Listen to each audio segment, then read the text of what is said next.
The burning machine. The tank destroyer had been smoking for 18 hours when Murphy first noticed the machine gun was still intact. Dawn crept across the Vosges mountains like spilled milk, turning the snow-covered pines into grey shadows, and through the morning mist he could see the German patrol forming up in the valley below. 40 men, maybe 50, moving with the careful precision of soldiers who'd done this before. "How long since we heard from battalion?" Murphy asked, not taking his eyes off the advancing figures. Sergeant Kovac spat into the snow beside their foxhole. "Radio went dead yesterday morning. Last word was to hold this road junction until relief arrives." Murphy studied the burning hulk of the tank destroyer that dominated their small perimeter. The vehicle had taken a Panzerfaust round during yesterday's probing attack, killing its crew instantly, but the flames had never quite consumed everything.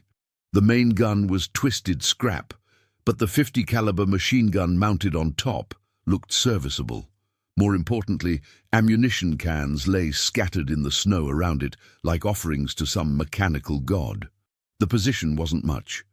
A gentle rise overlooking the only road wide enough for German armor to reach the village of Holzwehr. Behind them, 8 men from what had been a full squad huddled in shallow scrapes they'd carved from the frozen earth. Ahead, the Vosges mountains stretched endlessly, their peaks lost in low clouds that promised more snow. Murphy had been with the 3rd Infantry Division long enough to read terrain like a map. The Germans would hit them from 3 directions: main force up the center where the road curved through the trees, flanking teams through the sparse woods on either side. Standard tactics, nothing fancy, just enough men to overwhelm 8 Americans who'd been forgotten on a hilltop in eastern France. "They're not going to wait much longer," Private Rodriguez whispered, his breath steaming in the frigid air. The boy was maybe 18, still carried a photo of his girlfriend tucked inside his helmet liner. "Think relief's really coming?" Murphy considered lying, but these men deserved better. "Battalion's got their own problems. We're on our own." The words hung in the air like smoke from the burning tank destroyer. Around their small perimeter, the other survivors checked their weapons with the methodical care of men who knew they didn't have enough ammunition for a long fight. Chen had taken shrapnel in his left hand 2 days ago, but still worked his rifle bolt with steady precision. Williams, the oldest man among them at 26, cleaned his glasses with a piece of torn undershirt and hummed something that might have been a hymn. From the valley below came the unmistakable sound of mortars being set up, metallic clanking as crews adjusted elevation. Murphy had heard that sound too many times in the mountains of eastern France. In 10 minutes, maybe 15, the barrage would start walking up the slope toward their position.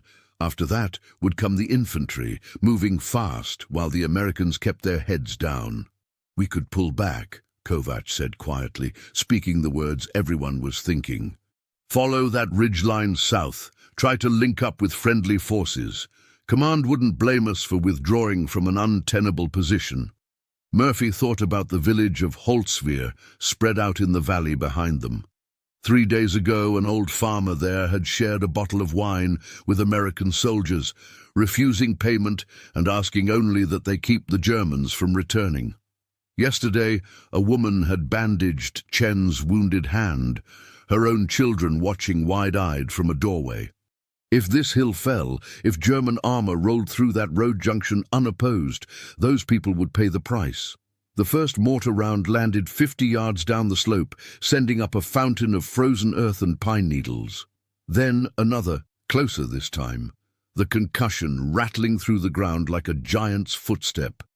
Murphy pressed himself against the rim of his foxhole, feeling the familiar tightness in his chest that came before contact. 30 seconds, he called out, his voice carrying across their small perimeter. "Make every shot count." As the barrage crept closer, Murphy found his eyes drawn back to the burning tank destroyer. The metal deck was too hot to touch, fuel still trickling from ruptured lines to feed the flames that licked at its sides. Anyone standing on that vehicle would be visible to every German rifle in the valley. They'd also have a clear field of fire in all directions and access to more ammunition than 8 men could carry. The idea forming in his mind was either brilliant or suicidal. Probably both. The mortars stopped falling, and in the sudden silence that followed, Murphy could hear the sound of boots crunching through snow as the German infantry began their assault. Grey figures emerged from the mist, moving at a steady trot up the main road, while flanking teams filtered through the trees on either side. "Here they come," Rodriguez breathed. Murphy opened fire, his shots careful and deliberate. Around him, his men poured what fire they could manage into the advancing line, but there were too many targets and not enough Americans to stop them all.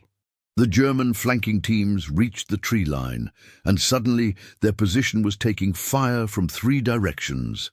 That's when Murphy made the decision that would haunt his dreams for decades to come. If stories like this make you imagine what you'd do under fire, tell us in the comments how you think you'd react in this situation, and stay with us for the next chapters.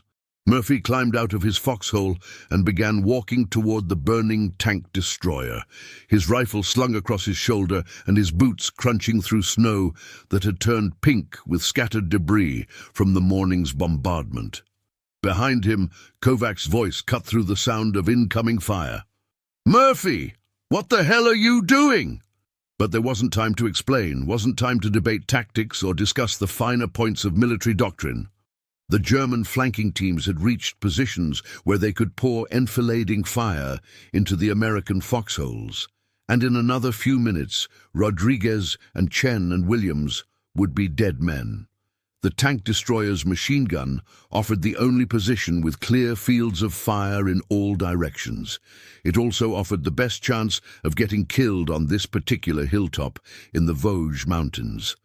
The metal deck was scorching hot, even through the soles of Murphy's combat boots. Flames licked at the vehicle's sides, fed by fuel lines that hadn't quite burned through, and black smoke rolled across his vision in choking waves. But the .50 caliber machine gun was intact, its ammunition feed mechanism undamaged, and scattered around the tank destroyer lay enough ammunition to hold off a company. Murphy grabbed the machine gun's handles and swung the weapon toward the main German assault, now barely 200 yards away and closing fast. The first burst caught the leading squad in the open, scattering them back toward the tree line. He traversed left, catching part of the flanking team that had been working through the woods, then swung right to discourage the other flanking force. From his elevated position on the burning vehicle, Murphy could see the entire battlefield spread out below like a tactical map. The Germans had committed most of their strength to the frontal assault, expecting the small American force to break under pressure. They hadn't planned for one man standing on a funeral pyre, pouring machine gun fire into their ranks with methodical precision.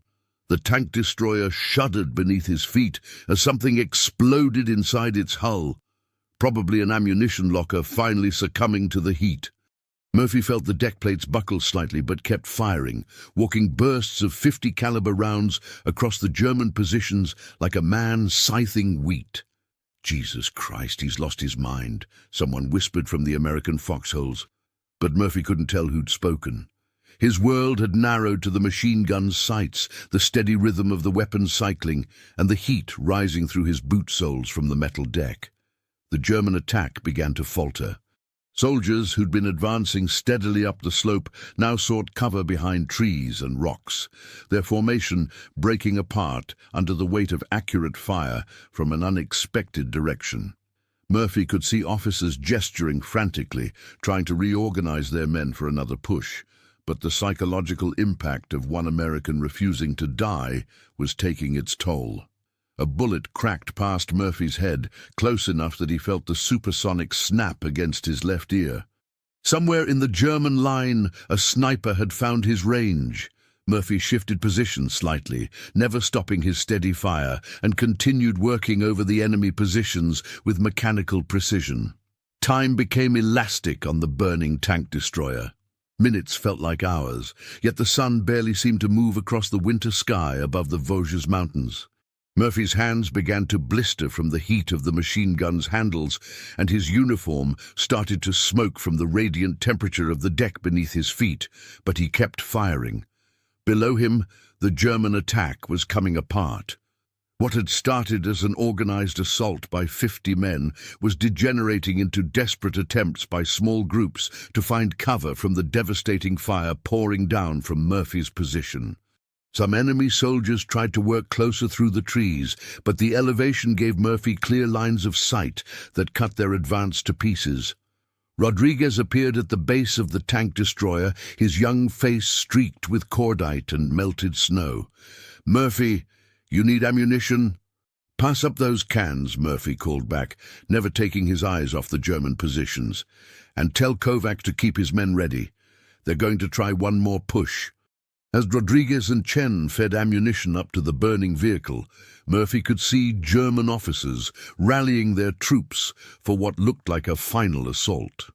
They'd taken heavy casualties, but they still had enough men to overwhelm the American position if they could coordinate their attack properly.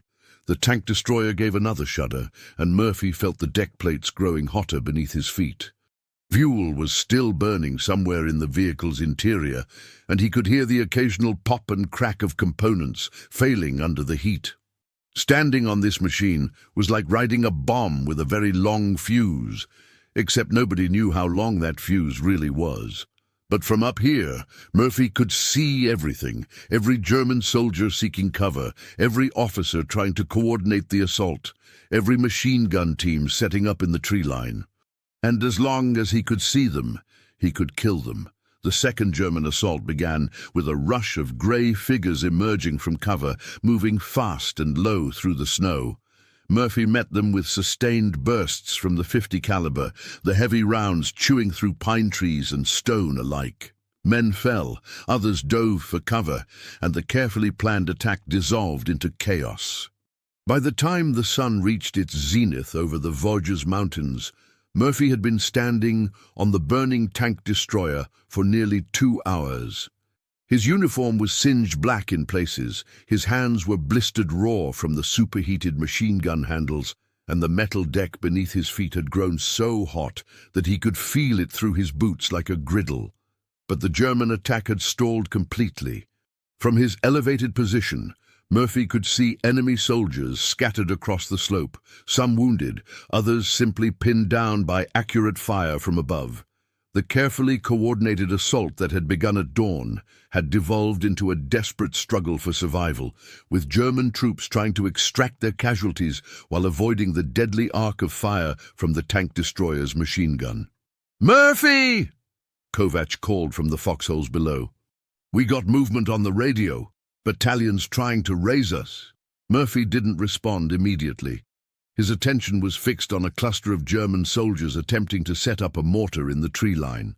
The .50 caliber bucked against his shoulder as he sent a burst into their position, scattering the crew and sending their weapon tumbling down the slope. Williams had managed to coax some life out of their damaged radio, and fragments of transmission crackled across the hilltop position. Static mixed with urgent voices speaking in code, references to map coordinates and unit designations that meant reinforcements were finally moving toward their isolated position in the Vosges Mountains. But help was still hours away, and the Germans weren't finished yet. Murphy could see fresh movement in the valley below, another patrol working its way up through the forest, moving more carefully than the first assault force. These soldiers had seen what happened to their comrades, had watched one American turn a coordinated attack into a slaughter, and they were adjusting their tactics accordingly. "How much ammunition we got left?" Rodriguez asked, his voice tight with fatigue and stress. "Enough," Murphy replied, though he wasn't sure that was true. The scattered ammunition cans around the tank destroyer were lighter than they'd been 2 hours ago, and he could feel the weight difference in the machine gun's belt feed system. Chen appeared at the base of the burning vehicle, his wounded hand wrapped in a field dressing that was already stained with blood and cordite. "Murphy, you need to get down from there. That thing's going to blow apart any minute." It was probably true. The tank destroyer had been burning for 20 hours now, its internal temperature climbing steadily as various components failed and caught fire. Murphy could hear the occasional groan and pop of metal expanding beyond its limits, could feel the deck plate shifting slightly beneath his feet as structural supports weakened. But from ground level, the Americans would lose their commanding view of the battlefield. The Germans would be able to coordinate their movements, would be able to use the terrain to mask their approach until they were close enough for grenades and close assault. 8 men in shallow foxholes couldn't hold against a determined enemy attack. 1 man on a burning tank destroyer apparently could. The afternoon light was beginning to fade when the second German assault began. This time they'd learned from their earlier mistakes, using the terrain more skillfully, coordinating their movement with covering fire from machine guns positioned in the tree line. It was a more professional attack, better planned and executed. Murphy met it with the same methodical precision he'd applied to the morning assault. The 50 caliber machine gun swept across the advancing line like a scythe, its heavy rounds chewing through cover that might have stopped rifle bullets. German soldiers dove for shelter behind rocks and fallen logs, but Murphy's elevated position gave him angles that reached into most hiding places. The tank destroyer gave a particularly violent shudder, and Murphy felt the deck cant slightly to one side as something major failed in the vehicle's internal structure. Black smoke was pouring more heavily from the hull now, and he could taste the acrid bite of burning rubber and metal in every breath. "Murphy!" Rodriguez was screaming from below. "Get off that thing, it's going to go up." But Murphy could see German infantry working through the woods on the left flank, could see the muzzle flashes from enemy machine guns trying to coordinate their fire. If he abandoned his position now, the attack would succeed. Rodriguez and Chen and Williams and the rest would die in their foxholes, and German armor would roll through the village of Holzwehr by nightfall. Some things mattered more than personal survival. Murphy traversed the machine gun toward the flanking movement, sending long bursts into the trees where he'd seen muzzle flashes. The German attack began to break apart again, soldiers seeking whatever cover they could find as 50 caliber rounds splintered through the forest around them. Time stretched like taffy in the afternoon cold. Murphy's world had narrowed to the machine gun's sights, the rhythm of its firing cycle and the heat radiating up through his boots from the burning vehicle beneath him. His hands were raw meat now, blistered and bleeding where they gripped the weapon's handles. But he kept firing. Would you follow the orders exactly, or trust what your own eyes and instincts tell you in a moment like this? Comment which path you'd take, and share this episode with someone who loves real human stories from history. The tank destroyer finally exploded at 14:30 hours, just as Murphy was tracking a German machine gun team through his sights. The blast lifted him off the burning deck and threw him 10 feet through the air, landing him in a snowdrift that probably saved his life. For several seconds, he lay there stunned, his ears ringing from the concussion, pieces of burning metal raining down around him like deadly confetti. But the German assault was still coming. Murphy rolled to his knees, shook his head to clear it, and looked around for a weapon. His rifle had been on the tank destroyer when it exploded, along with the 50 caliber machine gun that had dominated the battlefield for the past 3 hours. Scattered around the crater where the vehicle had been, ammunition cans lay split open, their contents scattered across the snow. "Murphy, you alive?" Kovac was shouting from the American foxholes, but his voice sounded distant and muffled through the ringing in Murphy's ears. The German infantry had used the explosion as cover for a renewed assault. Grey figures were moving fast up the slope now, much closer than they'd been able to get, while Murphy commanded the high ground from his burning platform. In another minute, they'd be close enough for grenades and close quarters fighting.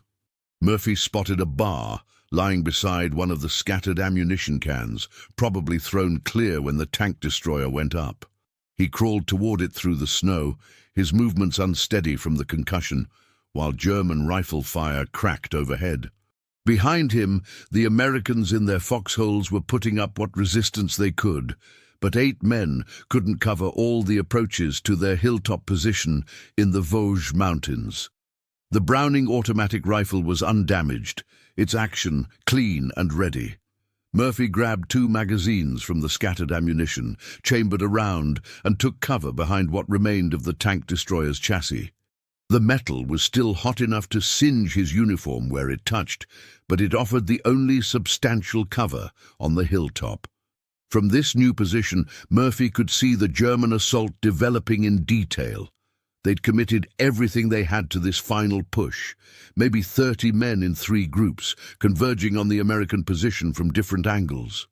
It was a good plan, professionally executed by soldiers who'd learned hard lessons from their earlier defeats. But they'd made one crucial mistake. They'd assumed that the explosion of the tank destroyer meant the end of organized resistance from the hilltop. Murphy opened fire with the bar, its 20-round magazine allowing him to put sustained fire into the advancing German line. The weapon's recoil was manageable, its sights clear, and Murphy had enough experience with automatic weapons to make every burst count. German soldiers dropped or dove for cover as rifle fire reached out from what they'd thought was a neutralized position. Rodriguez appeared beside him, carrying an armload of ammunition that he'd salvaged from the scattered supply cans. The kid's face was blackened with smoke and streaked with melted snow, but his eyes were steady. "Thought you were dead when that thing went up," Rodriguez panted. "Not yet," Murphy replied, changing magazines with practiced efficiency. "Pass me that ammunition and keep your head down." The German assault was faltering again. What should have been a quick overrun of a stunned and disorganized enemy was turning into another costly frontal attack against determined resistance. Murphy could see officers trying to rally their men, could see the hesitation in soldiers who'd watched too many of their comrades fall to accurate American fire. But the Germans still had numerical superiority, and Murphy was running out of ammunition. Chen crawled over from his foxhole, his wounded hand leaving bloody prints in the snow. "Murphy, we got word on the radio. Relief force is maybe 30 minutes out, but they're taking fire from German positions down the valley. 30 minutes might as well have been 30 hours. The current German assault would either succeed or fail in the next 5 minutes, and if it failed, the enemy troops would likely withdraw rather than face another round of devastating defensive fire." The question was whether 8 Americans could hold their ground that long. Murphy studied the advancing German line through his rifle sights. They were close enough now that he could see individual faces, young men with the same mixture of fear and determination he recognized in his own squad. Some looked barely old enough to shave. Others had the weathered features of veteran soldiers who'd survived too many battles in too many countries. War had a way of making enemies out of men who might have been friends under different circumstances. The bar clicked empty, and Murphy reached for his last magazine. Around him, the other Americans were conserving their ammunition, taking careful shots at targets of opportunity rather than laying down suppressive fire. Everyone understood the mathematics of their situation. Not enough bullets, not enough men, not enough time. But sometimes, mathematics wasn't enough to predict human behavior. Murphy loaded his final magazine, took aim at the German officer who was coordinating the assault, and squeezed the trigger. The 20-round burst caught the enemy force at the moment of their final rush, dropping several men and sending the others scrambling for whatever cover they could find. In the sudden quiet that followed, Murphy could hear the distant sound of American engines approaching from the valley below. Relief was coming, just as Battalion had promised, but it was going to be a very close thing. What the citation would later describe as conspicuous gallantry felt from the inside like pure terror mixed with a strange sense of calm that Murphy could never adequately explain to anyone who hadn't been there. As the sound of approaching American armor grew louder from the valley below, he found himself thinking not about medals or heroism, but about Sergeant Kovac bleeding in his foxhole, and Rodriguez crying for his mother as the medics would later carry him away. The German assault had broken, but at a cost that wouldn't appear in any after-action report. Williams was dead, killed by a sniper's bullet during the final German push. Chen's wounded hand had taken another hit, and the young soldier was going into shock. from blood loss. Kovac had taken shrapnel from a grenade explosion, his left leg torn open and bleeding despite the field dressing Rodriguez had applied. Murphy sat in the snow beside the crater where the tank destroyer had been, his uniform singed and smoking, his hands blistered raw from hours of firing superheated weapons. Around him, the hilltop position in the Vosges Mountains looked like a moonscape. Scattered equipment, torn earth, and the acrid smell of cordite mixed with burning fuel. The relief force that finally reached their position consisted of 3 Sherman tanks and 2 squads of infantry from another company in the 3rd Infantry Division. Their lieutenant, a young officer who looked fresh from the States, stared at the carnage spread across the slope with something approaching disbelief. "How many men did you have up here?" the lieutenant asked, his voice careful and professional. 8, Murphy replied simply. The lieutenant looked around at the scattered German casualties, the destroyed equipment, the evidence of a sustained battle that had lasted most of the day. 8 men held this position against a reinforced enemy company. Murphy didn't answer immediately. How could he explain that it hadn't been 8 men at all? Not really. For 3 crucial hours, it had been one man standing on a burning tank destroyer, pouring machine gun fire into advancing enemy troops, while his boots smoldered from the heat of the metal deck beneath them. But that wasn't the whole story either. The whole story included the fact that he'd made a decision that could have gotten every man in his squad killed. The story included the moment when he'd climbed onto that burning vehicle, knowing it could explode at any second, knowing that he was gambling with lives other than his own. Rodriguez helped the medics load Chen onto a stretcher, the wounded soldier's face gray with blood loss and shock. "He's going to be okay," Murphy told Rodriguez, though he wasn't sure that was true. "Murphy," Rodriguez said quietly, his young face serious. "What you did up there, I don't think I could have done that. That was the thing nobody would understand later, when the citations were written and the medals awarded. Murphy wasn't sure he could have done it either. The decision to climb onto the tank destroyer hadn't been made by Audie Murphy, American hero. It had been made by a scared 20-year-old from Texas who couldn't stand the thought of watching his friends die in their foxholes.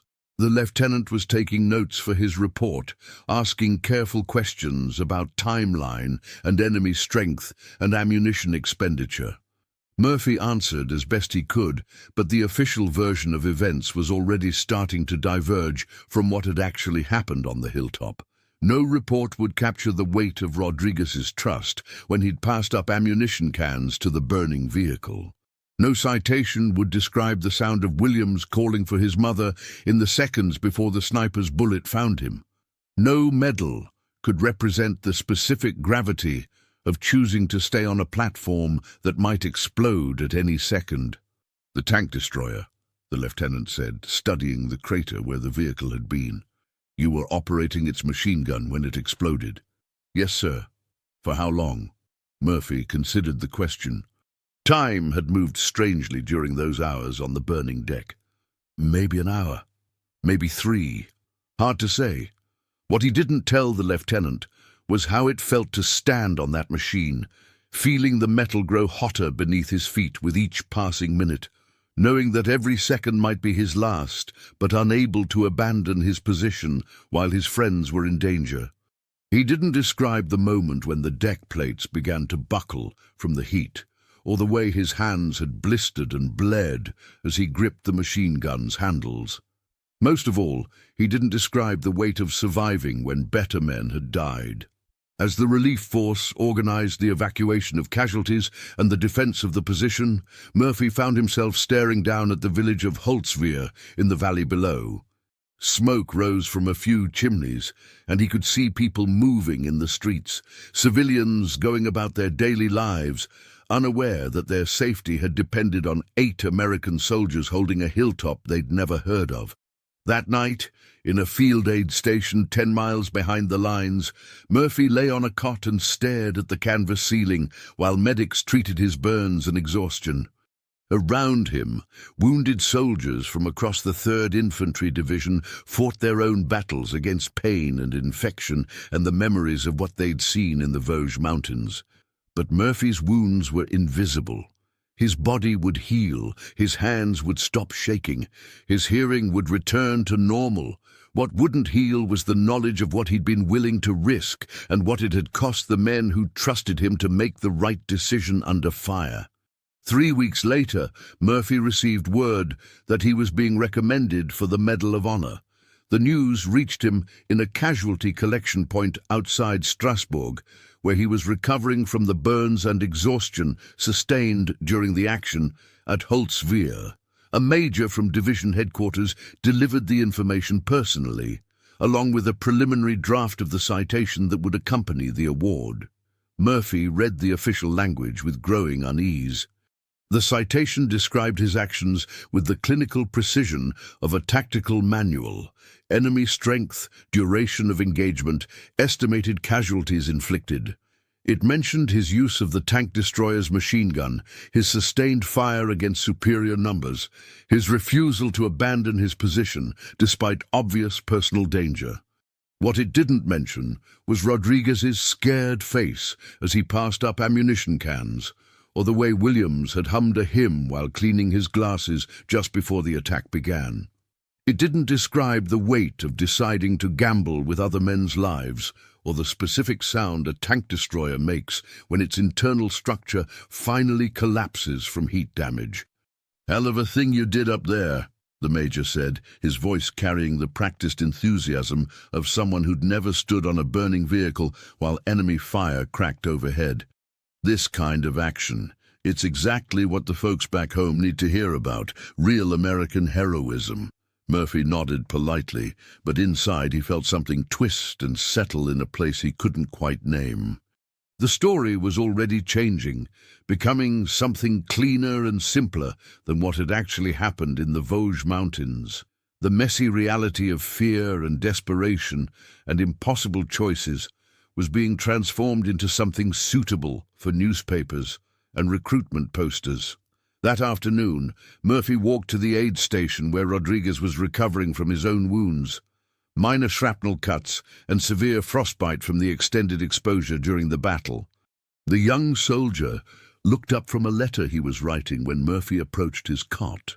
"Hey," Rodriguez said, his voice still carrying traces of the Brooklyn accent that had seemed so foreign when they'd first met. "Heard about the medal? That's something."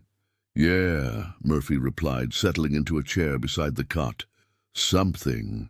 They sat in comfortable silence for several minutes, listening to the sounds of the aid station around them, medics making their rounds, wounded soldiers talking quietly among themselves, the distant rumble of artillery from the front lines where other men were fighting their own impossible battles. "You know what I keep thinking about?" Rodriguez said finally. "That moment when you climbed up on that burning thing. I thought you'd lost your mind. Thought we were all going to die, watching you get yourself killed for nothing." Murphy waited for him to continue. "But then I understood," Rodriguez went on. "You weren't thinking about medals or glory or any of that stuff. You were thinking about us, about keeping us alive. And that's something different." Rodriguez was right, but he was also wrong. Murphy had been thinking about keeping his friends alive, but he'd also been thinking about the civilians in Holzwihr and the strategic importance of the road junction, and a dozen other factors that had nothing to do with the personal bonds between soldiers. The decision to climb onto the tank destroyer had been both completely selfless and utterly calculated. That contradiction was something the citation would never capture. Over the following months, as Murphy's story spread through newspapers and radio broadcasts across America, he found himself becoming a symbol of something larger than his own actions. Letters arrived from strangers who wanted to thank him for his service, from mothers who saw their own sons in his young face, from children who wanted to know what it felt like to be a hero. Murphy answered what letters he could, but he never knew quite what to say. How do you explain that heroism feels less like courage and more like the absence of alternatives? How do you describe the weight of carrying other men's trust, or the way that weight changes you in places nobody can see? Years later, when Murphy was an old man living in Texas, the smell of diesel fuel on a cold morning would still take him back to that hilltop in the Vosges Mountains. He would remember the heat of the tank destroyer's deck through his boots, the sound of 50 caliber rounds chewing through pine trees, and the faces of men who trusted him to make decisions no 20-year-old should have to make. But mostly, he would remember the silence after the battle, when the shooting stopped and the relief force arrived and the real accounting began. The silence of Williams lying motionless in his foxhole. The silence of Chen being loaded onto a stretcher, his face grey with shock. The silence of Rodriguez trying to find words for something that had no words. That silence was heavier than any medal, more lasting than any citation. It was the sound of surviving when others didn't, of being called a hero for doing what anybody would have done if they'd been standing in the same place at the same moment with the same impossible choices. The legend said that Audie Murphy had single-handedly held off a German company attack, inflicting devastating casualties while standing on a burning tank destroyer for over an hour. The legend said he'd shown extraordinary courage under fire, refusing to yield ground despite overwhelming odds. The legend was true as far as it went. It just wasn't the whole truth. The whole truth was that a scared kid from Texas had made a decision that could have gotten everyone killed, had gambled with lives that weren't his to risk, and had somehow won a bet against death itself. The whole truth was that he'd carried the weight of that decision for the rest of his life, wondering if there had been another way, wondering why he'd lived when better men had died. That was the story behind the medal, behind the citation, behind the legend that would outlive them all. It was a story about the terrible mathematics of survival, about the moment when doing the right thing and doing the smart thing become mutually exclusive, and about the invisible cost of being remembered as a hero. If this story reminded you that behind every medal there's a human being carrying memories we'll never fully see, subscribe to the channel, tell us which country you watch from, and invite someone to revisit history with us in the next story.